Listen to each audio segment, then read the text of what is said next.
사랑하는 맑은생 광천교회 성도 여러분, 날마다 주께로 12월 15일 수요일 큐티 가이드 영상을 통하여 만나 뵙게 되어 반갑습니다. 신종 코로나 바이러스가 더 확산되어 가고 있는 추세입니다. 오래도록 시간이 지속되어 가면서 마음이 불편하고 답답하기도 하시지요. 뜻하지 않는 참으로 어려운 시대를 살아가고 있는 것 같습니다. 오늘의 말씀을 통하여 지혜롭게 영적인 분별력을 가지고 용기 있게 믿음으로 살아가시는 복된 성도님들 되셨으면 하는 간절한 바람입니다. 오늘은 누가복음 14장 1절에서 14절까지의 말씀입니다.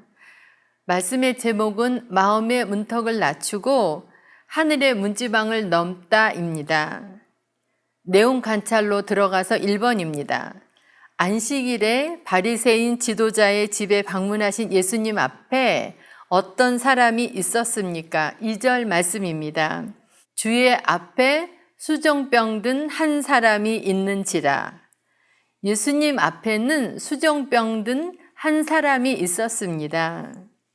이 병은 신체의 세포 조직이나 각종 각막의 혈장액이 비정상적으로 축적된 상태를 가리키며 대개 심장에 결합이 있거나 신장이 병들었을 때에 발생하는 병이라고 합니다.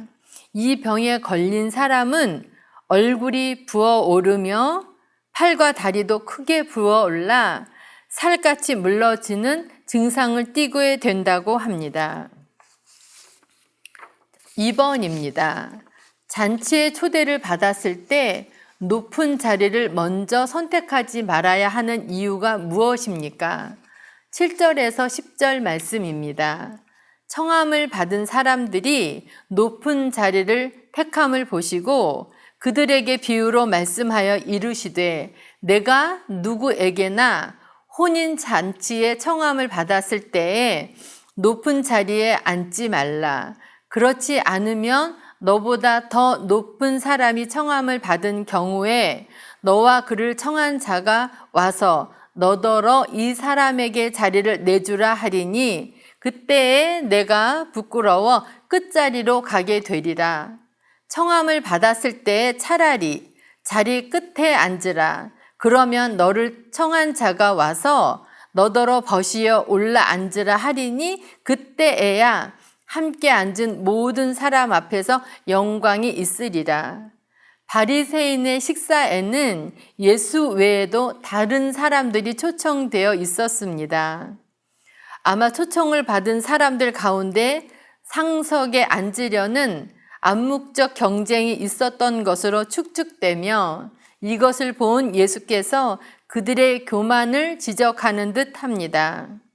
당시에는 음식상에 앉은 순서가 손님들의 신분이나 지위에 따라 정해져 있었습니다. 그리고 가장 귀한 손님은 대개 가장 나중에 도착하는 것이 관례였습니다. 유대인의 연회석은 디귿자형으로 배열되어 있고 상좌는 그 세면의 중앙 부분을 각각 의미합니다.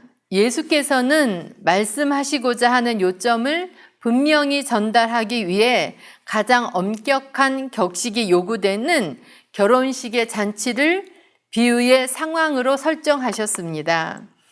다른 자리에서도 그러하겠지만 매우 각별한 격식이 요구되는 혼인잔치에서는 어디에서나 상석에 앉지 말라고 하셨습니다.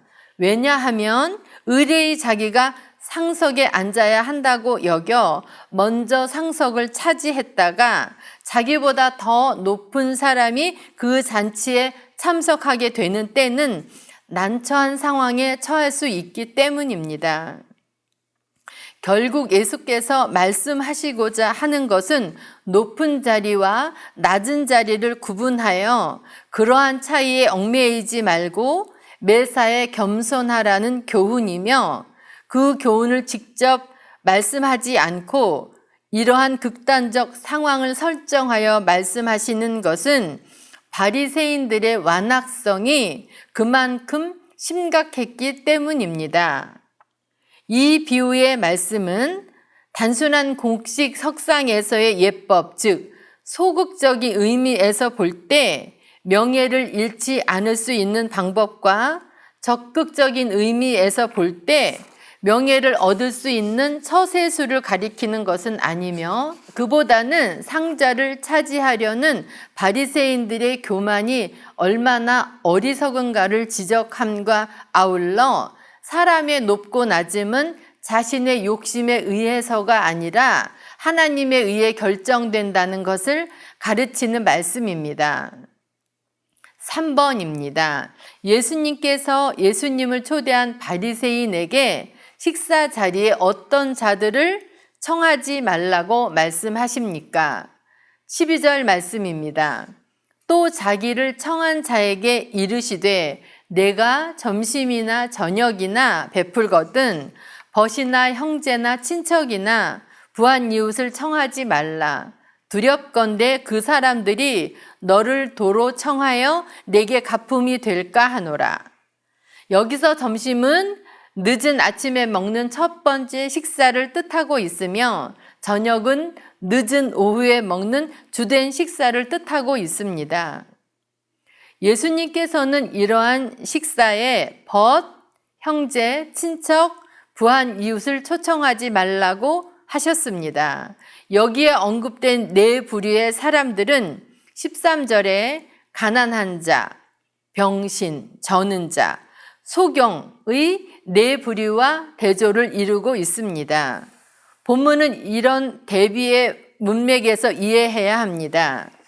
이 말씀은 여기 언급된 네 부류의 사람들과 관계를 끊거나 사랑을 나누지 말라는 의미가 아니라 보답할 능력이 없는 사람에게 더욱 각별한 관심을 보이라는 의미로 이해해야 됩니다. 왜냐하면 진정 도움의 손길을 필요로 하는 사람들은 바로 그러한 사회적 약자들이며 이들에게 은밀히 행한 자선이 곧 하나님께 대접한 것이기 때문입니다. 연구와 묵상 4번입니다. 안식일에 예수님을 초대한 바리새인 지도자의 집에 예수님을 엿보고 있는 자들이 있었다는 말이 주는 의미에 대해 묵상해 봅시다. 1절에서 6절 말씀까지로 표시되어 있는데 1절 말씀에 기록된 것으로 충분한 것 같아서 1절만 읽도록 하겠습니다. 안식일에 예수께서 한 바리새인 지도자의 집에 떡 잡수시러 들어가시니 그들이 엿보고 있더라. 여기서 그들은 그곳에 있던 다른 바리새인들을 가리키고 있습니다.